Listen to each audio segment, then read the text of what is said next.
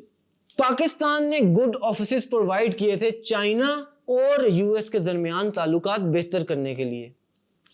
ہوا کچھ یوں تھا کہ یونائٹڈ اسٹیٹس چائنا کو اتنا، کمیونسٹ پارٹی کو اتنا پسند نہیں کرتا تھا، لیکن جب یونائٹڈ اسٹیٹس کو پتہ لگا کہ کس طرح چائنا کو ایز اے مارکیٹ یوز کیا جا سکتا ہے اور اس میں ٹریڈ ایکسپوٹینشیل ہے جس کو یوز کیا جا سکتا ہے، اور اس کے لیے پاکستان نے مدد کی۔ پاکستان نے اپنے گڈ آفیسز پرووائڈ کیے جس کے تھرو چائنا اور یو ایس کے لیڈرز آپس میں ملے، جس کے بعد سے ان کے کافی اچھے تعلقات بھی ہیں۔